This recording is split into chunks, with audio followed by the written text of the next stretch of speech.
What's the story, Morning Glory? What is the word, Hummingbird? Thank you so much for clicking on my channel and for joining me for this review of Love and Marriage DC Season 2, Episode 3, Parents Just Don't Understand. Y'all, Jamie is a lot. Irena's husband, Big Jamie, he is a lot. He's a lot. He is explosive. He cannot control himself. And the way he acted at Ashley's surprise birthday party when he was talking about his son, little Jamie, I was just like, I was shocked. Anyways, let's get into it.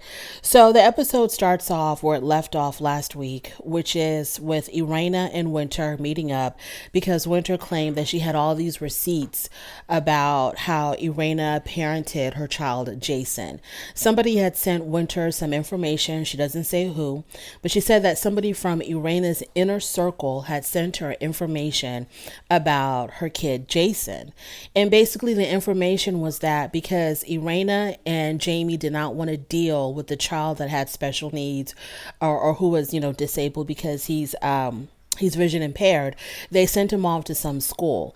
And the only reason why he even came back home was because he had aged out of that school.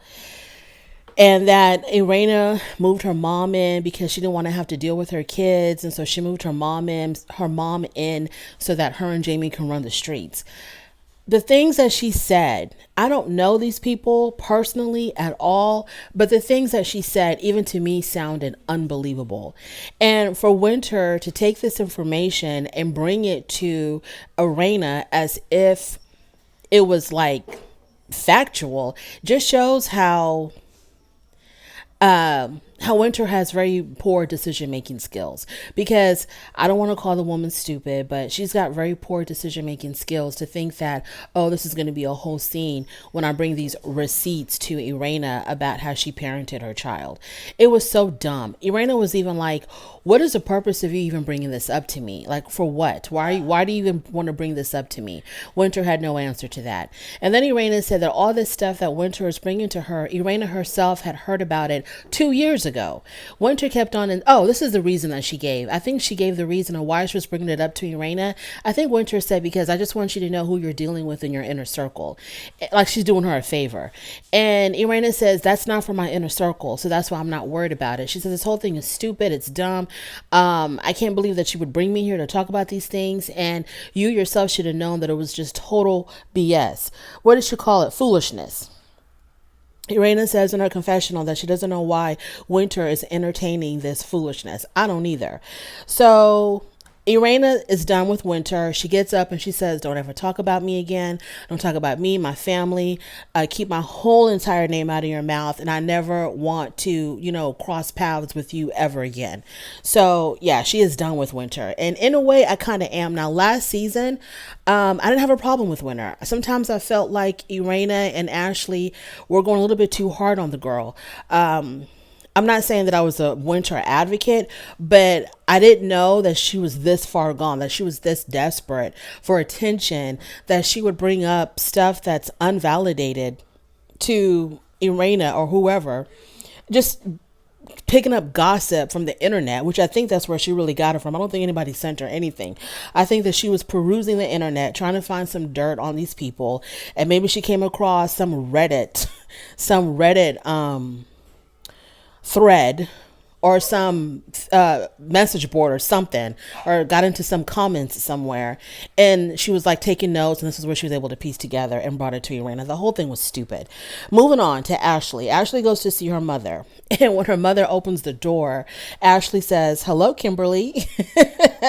And so I was like, okay, so that's the kind of relationship that they have. I know with some parent-children, when the child calls their parent by their first name, it's kind of like a little jokey type of thing. But I think in our community, it shows that there's some type of problem between the parent and the child, or there's some type of distance between the parent and the child. It's just not very common in the Black community for children, adult children even, to call their parents by their first name, even like in a jokey way. Maybe like once in a while if you're really, I don't know. I just thought it was I thought it was telling of their relationship when she called her mother by her first name. So they talk about her book, and Ashley tells her that she has a chapter in her book about accountability. And she tells her mom, I think you need to read that chapter. And her mom says, no, I don't need to read anything about accountability because I take accountability. So the story that we got from this scene is that her mom left Ashley and her sister to go live with a man. And so Ashley says her mother abandoned her. And ever since she was 16 years old, which is when her mom had left, she felt like she had to grow up way before her years. She had to be responsible for herself. She had to buy her own groceries and, take care of herself all by herself without her mom being present because her mom had chosen a man over her kids. So her mom said something to her like, well, Ashley, you were a grown woman. You were so defiant. You were really defiant. You're a really bad child. And you were like, you were a grown woman, kind of like, you were acting grown. So you must have been grown. So yeah, I left. No matter how bad or how difficult or how defiant a child is, 16 is nowhere near being grown. And she must not have been that grown because the mother was still paying the bills in the home. And so the mother was like, well, you had so and so and so and so. They were there to help you out. And now she was like, okay, I needed my mom, though. And she talks about how she went through different experiences at school where she really needed her mom present and her mom was nowhere to be found.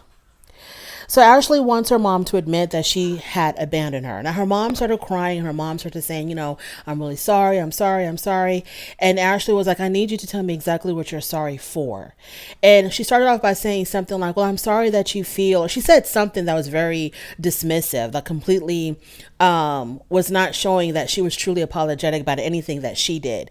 She was kind of like, well, I'm sorry you feel this way, or I'm sorry that you saw things that way. That was her apology. So Ashley was still frustrated that her mom was still not taking complete accountability for abandoning her and her sister. The mom thinks that as long as she was paying the bills in the home, that she was, doing a great job as a mother because she says, I was paying all the bills. Well, you were supposed to because you have minor children living there. What did you want them to do? Hold on a full-time job, plus go to school and, plus pay the mortgage and the bills and everything else? Of course you were paying the bills there. That's not a badge of honor. You don't deserve a gold star for that. You needed to pay those bills. Otherwise, your kids would have been in a home with no utilities and no nothing. So she thinks, well, because I take care of you financially, what's the problem? What's the problem? If you need the money, I gave it to you. She talked about how Ashley needed money to pay for something for school. I think it was for her journalism or her broadcasting class or something. And the mom was like, and I paid for that.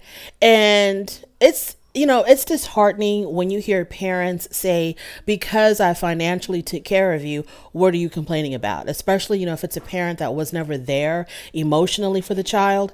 It's like, well, I paid for you. Like when, a non-custodial parent will say things like, well, I paid child support. So what's the problem? It's like, no, we needed you there, and it makes me think of Nick Cannon.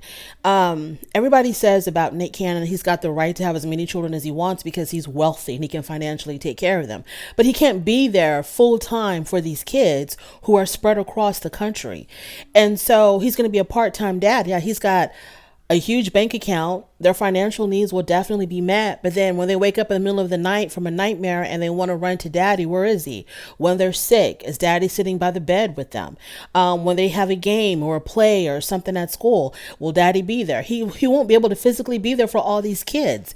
And so it's fine that you can financially take care of them, but kids also want, not in replacement of finances, in addition to the finances, your kids want you there all the time, full time.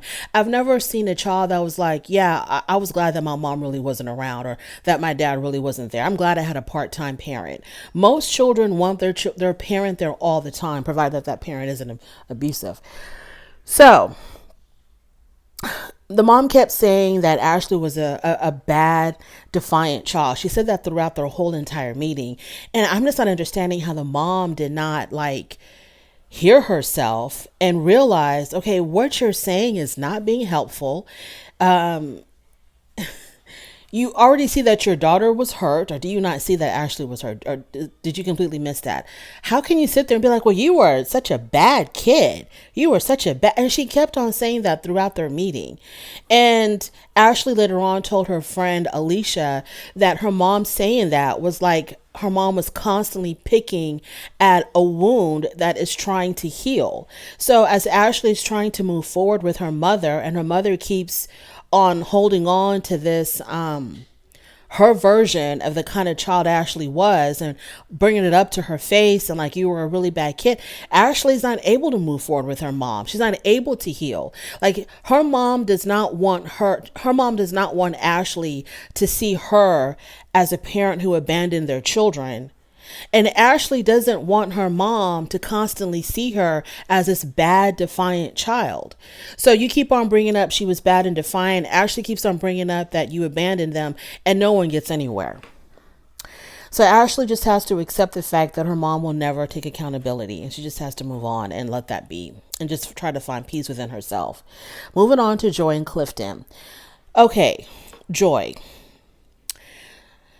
I don't know if Joy is not having a good time on this show or what the deal is, but every time I see Joy on this show, she has an attitude. It's like she's got this, chip on her shoulder or something. Like, she's not enjoying this. Clifton, on the other hand, he was kind of known as like the teddy bear when they were on Ready to Love. And so he's always really, joyful and, easy to get along with and happy and upbeat. And Joy is so doom and gloom. And I'm like, how in the world do these two people even get along? I don't think Clifton chose Joy when they were on Ready to Love. I think Joy sunk her nails into him and he felt taken. She took Clifton. She was like, I'm making the decision for you. You're going to be with me. And Clifton is like, okay, she's an attractive woman. She's accomplished. Why the hell not? I think Clifton could have gone in so many different directions on that show. He could have ended up with so many different types of women, because a lot of the women liked him. And there was one in particular who was Joy's main rival that was really trying to get to him, but she just was not as aggressive as Joy was. And Joy was extremely aggressive in getting Clifton. And maybe Clifton kind of saw it as like, wow, she's fighting so hard to be with me, so this must be the one that I need to be with, because she's really, really, giving her all to try to be with me. I don't know. But Clifton and Joy, to me, I don't see what the hell they have in common at all. I just don't see it, because she's like very serious all the time. And some people might say, well, that's what they need. Maybe that's a great couple. They kind of balance each other out. You have someone who's always happy and upbeat, and you have someone who's a little bit more serious, and they kind of balance each other out. I don't see that. I don't think so. I think that Clifton needs someone who can match his energy and can be just as happy and joy. Or maybe it's just being on this show. I'm trying to remember, was Joy even happy on Ready to Love? She was sort of the same as she is on the show. She was kind of the same. Maybe just a little bit more upbeat, but she was basically the same. But anyways, I digress. Let me get back on track. So they talk about their wedding, and she tells him that she does not want to have a big wedding. Well, what she actually says is, I don't want a wedding. And he was like, are you backing out? Like, are you backing out of getting married? And she's like, no, it's not that. I really do want to marry you. She says, we are stuck with each other for life. I'm here for life. I just don't want to have a big wedding. I don't want to have to be, serving free food to all these people that are going to be showing up, catering to them. The preparation of the wedding, the stress that you go through when you're preparing a wedding. I don't want it. And so he was like, tell me the real reason why. Because he said something about, like, the purpose of the wedding is for people to come and celebrate you and rejoice in your happiness and in your union or something. So that's why you have all these guests show up. And, she wasn't buying that. She was like, that's where me and you are really, really different, she said. Because she goes, I don't give a damn about those people. She goes, F them people. I don't want to be giving them free food and free alcohol. That's basically what she was saying. And so then he tells her, like, tell me the real reason why you don't want to have a wedding. And she says, well, we met on TV. We got engaged on TV. So what's really just for us? I thought that was sort of like a weak argument, because You don't have to get married on TV. And you can have a small ceremony. You don't have to have some type of big, grand, 250 plus people kind of wedding. You can have a very small, intimate ceremony. But I'm not saying that she should do that if she doesn't want to, because I, for one, am not that kind of person who wants to plan and prepare a wedding of any size. I'm just like, let's just go take her to the courthouse and be done with it. So she can do whatever she wants. But if that's the reason that she's giving, we don't have anything for us and we've done everything else on TV. I'm thinking to myself, okay, you complaining about meeting on TV, you're complaining about being engaged on TV, and then you sign up for a reality TV show, and then you complain about there's nothing, what do we have that's just for us? Okay, so Joy, you can have a small wedding. You don't have to have it televised. There's options. If you don't want a wedding, just don't have a wedding. Now, he says to her, I want you to think about it. He goes, I want you to think about it, give it a couple of days, and then come back to me. I don't think she's really going to change her mind. Moving on to, so Quick is planning a surprise birthday party for Ashley. So that's in the works. Let's move on to Irena and Jamie. So now that Jamie has retired from the police force, Irena was complaining that Jamie is interrupting her schedule because, she had her little routine, I guess, when he was going to work every day. She had her little routine. And so now that he's home all the time, he's getting in the way. So her mom is there and she makes breakfast for them every single morning. And I'm like, damn, I want to move in with Irena and Jamie. And so Irena tells Jamie about her meeting with Winter. And, Jamie's like, whatever, she's jealous, just dismisses it as her being jealous. Moving on to Ashley's surprise birthday party. So Quick has stressed to Ashley's best friend and her podcast co-host, Alicia. He has stressed to her while they were preparing for this party that she had to be on time because her and Ashley have a history of showing up to places late. So he stresses to Alicia, you have to be there on time. This is her, her big surprise birthday party. I need you there on time. And it's the day of the party. Everybody's there except for Alicia. So he's kind of like getting agitated, like, where the hell is Alicia? Well, coming to find out, after Ashley arrived and everything and they surprised her, but Ashley already knew. She already knew there was going to be a party for her. So after Ashley was already there, Angela, who is Ashley's assistant, pulls Quick to the side and tells Quick that Alicia had contacted her, I guess, and told her that she had gotten into a really bad car accident and her car was totaled, but she herself was fine. And so Quick tells Angela, we're not going to let Ashley know because if we tell Ashley, it's going to end the party. So we're not going to tell Ashley. So they decide just to kind of go on with the party. So there was a time when there was a scene where where Ashley was like wondering, she took out her phone and she's trying to call Alicia and she's like, where's my best friend? Why isn't my best friend here at my own birthday party? And Quick didn't say anything. And I was like, Quick, I don't know how he could have done that. I mean, her best friend gets into a really major accident. And even though she's okay, I'm pretty sure that is something that Ashley would have wanted to know ASAP. Because number one, when people keep important information from you and everybody seems to know what's going on, even though it wasn't everybody at the party, it was just Quick and Angela who knew. But when people know something that you don't know and you're around them and then you find out like, oh, so y'all knew, but I didn't. You feel kind of silly. You feel stupid. Like, I'm with y'all. Something really major happened. Y'all knew it, but I didn't. I feel like you make that person feel stupid. And he should have just told her from up front. And if it ends the party, it ends the party. It's understandable if the party ended because her friend was in a bad wreck. So she's pulling out her phone, trying to call Alicia, trying to figure out where the hell Alicia is. Nobody's telling her anything. So then Ashley, Quick, Irena, and Sherelle, they're all sitting at the table, and Sherelle's husband, Black, and they start talking about Joy. So they talked about why Joy does not like Sherelle and Black. Now, Sherelle and Black are married, and they're like, I guess, one of the new couples as well on this show. And they're both in the music. No, Black is in the music industry. Now, Black used to be in a music group with Joy called Mambo Sauce, I think. They used to be in a music group together, but then the group fell apart. And then, according to Joy, it fell apart because Black, Sherelle's husband, was making very selfish, unwise decisions that affected the group.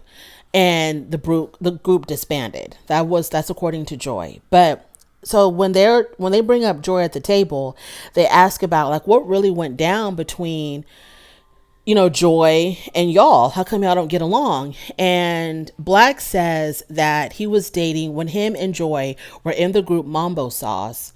Black was dating one of Joy's best friends. And he broke up, according to Black, he broke up with Joy's friend and he began dating Sherelle. And so Joy didn't like that because I guess her friend was hurt and she was on her friend's side. So Joy didn't like that. And so that caused the tension between Joy and Black and therefore Sherelle. And it's so bad that Joy has them blocked on social media. I mean, it's not that bad because who cares about being blocked on social media? But, in this day and age, it's a big deal when somebody blocks you. So then they talk about what Ashley had told Joy about Joy's speaking engagement, about how she's got this speaking engagement with Steve Harvey, some type of Steve Harvey event, and Joy is supposed to be giving a speech in front of single moms about being ready to love. And when Joy had first brought this up at Jason's going away party last week or a couple of weeks ago, Ashley had a lot to say about that. She was like, why are you giving a speech about single moms falling in love when you're not a single mom? I don't understand. And so Joy got kind of defensive because I think she knew that it was a good question, but she wasn't going to just come out and say, because I'm getting paid for it, so it really doesn't matter if they can relate to me or if I can relate to them. I'm getting a check and that's all that counts. But she can't say that. So because she couldn't say the truth, she kind of got defensive. So Ashley was still like standing her ground, like, yeah, it doesn't make any sense to me why they would hire you to talk in front of single moms when you're not a single mom. So Irena, at this birthday party, Irena tells Ashley, girl, what you should have done, you should have just congratulated her and left it at that. But she just kept on going and going and going, and it made her feel uncomfortable. It made Clifton feel uncomfortable, and you should have just ended it. Just say congratulations and leave it at that. And so I don't know if Ashley agreed or not. So then Irena says to Ashley, I think you and Joy should have a conversation about this. And Ashley's like, whatever, I have no problem having a conversation with her, meeting up with her. But in her confessional, she was like, but I'm still confused. Like, why was she asked to give a speech for single moms when she's on a single mom? Like I said, Ashley wants you to have your damn credentials because she dragged Winter about being a relationship specialist when she had 2 divorces under her belt. And now she's dragging Joy for not being a single mom. Moving on. So Jamie then addresses Quick at the table and tells Quick, I really do appreciate you intervening between me and little Jamie at Jason's going away party because little Jamie and big Jamie look like they're about to come to blows. And so DJ Quick has stepped in to try to calm down little Jamie. And so Irena said that she had a talk with her son, and her son had told her that he didn't feel like he was worthy to be here. And Jamie just dismissed it. And he was like, he's being a bum. And everybody at the table was shocked. And it was like, you're saying this about your own kid? I mean, he's saying something so drastic, so profound as like, he doesn't feel like he's worthy to be living on earth. And you're just going to call him a bum? Like, who in the world does that? And if you feel that way, you don't express that. And so Jamie's kind of like the kind of person who he has absolutely no filter, no self-awareness. He cannot read a damn room because Ashley then speaks up and says, when a parent is calling their child, these really bad, horrible, ugly names, it makes the child feel bad. It's very hurtful to the child. Jamie doesn't want to hear that. He just dismisses that. Irena says that little Jamie told her that he wanted to harm himself. And once again, Jamie puts this big old foot in his mouth and says, he's just doing that for attention. He's a spoiled effing brat. Are you kidding me? So Jamie Like I said, if that's how you feel in your heart, that's how you feel. You can't control how you feel. If you're like, yeah, my kid's really spoiled and he's just doing all this for attention, you don't say that, and you don't say it in that way. Okay, if at the very least, if he felt like he had to speak his mind, he couldn't hold himself back, and he just had to speak his mind, he could have said, our son, he kind of has this issue about, like where he just really wants a lot of attention. Maybe he feels like we're not giving him enough attention. He's been like this for years. And so he'll say these really drastic things. He'll say them for attention. That's still not a good thing to say, but it's delivered a little bit softer than he's a spoiled effing brat and he's just doing this for attention. Your son has a lot of problems. He was going to jail. He was in and out of jail. He was on and off drugs. This is more than someone who's saying things for attention. It's a cry for help. And whether he is seriously going to harm himself or he's not going to seriously harm himself, it doesn't matter. He needs help. Either he needs parents to really be there for him, or he needs to go see a professional. But the one thing he does not need is his parent to call him names and just be very dismissive of whatever the hell he's going through. He's going through something, because it's not normal for someone to say things like this. There's a problem somewhere. So Jamie says that he's just doing it for attention. He says that he's a 90s kid, a kid born in the 90s, and this is how they all are. They're very entitled because they had these parents who were born in the 70s who have this work ethic to be successful, make a lot of money, spoil their children, and now they have these 90s kids who have just no sense of responsibility, no work ethic. They're spoiled because everything was handed to them. And it's okay. So Jamie, in essence, what you're saying is you created this monster. You did this. So why are you feeling like he should just take care of his own problems? You're saying that 70s parents raised spoiled 90s children. Okay, you spoiled your son. You raised him to be this way. So why do you put all this blame on him and put this burden on him just to go fix yourself? Be more responsible. Da, da, da. Why don't you try to help him? If this is what you created, then shouldn't you be the one to kind of guide him in a different direction? Anywho. So Jamie says that he's been threatening self-harm, that little Jamie has been threatening self-harm ever since he was 16, and he's yet to do it. So don't pay him no attention. Jamie's a piece of work. Like I said, if you knew your husband was like this, why would you bring him on a reality TV show? There's no way if I was married to someone like Jamie that I'd be like, you know what, let me sign up for a reality TV show so the whole entire world can see what a piece of work I'm married to, and that helped me raise these kids. So Jamie says that he was being very ganged up on at the table. And this was coming from people who really didn't know his son. Well, the only people that were really speaking up were Quick and Ashley. So I'm assuming he was referring to them, because Sherelle and Black they didn't show them saying much. If they did, they didn't show it. So he was basically directing this to Ashley and Quick. Like, they got a lot to say about my son, but, they don't really know my son. And Ashley, she was just trying to give her experience of what she had gone through, because she also had a time in her life where she had wanted to self-harm, but Jamie just kept on talking over her. Moving on from that, Jamie is a piece of work.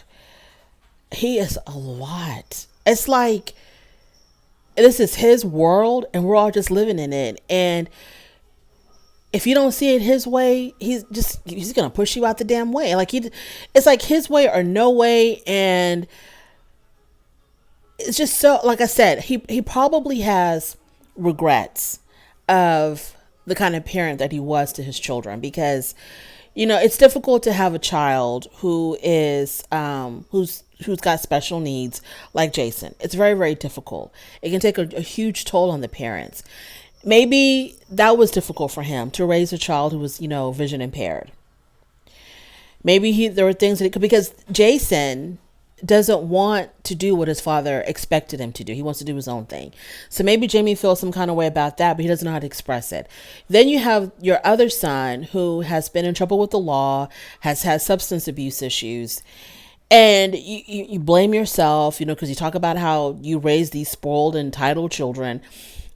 Maybe he blames himself, but he doesn't either he doesn't want to acknowledge that he blames himself. He doesn't want to acknowledge that he may have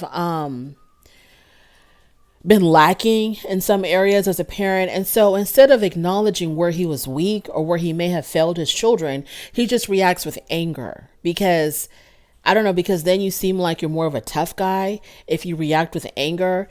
And this whole thing about this tough love that he's trying to give to his kids, it's not working. I mean, you have Jason who cannot wait to get the hell out of that damn house.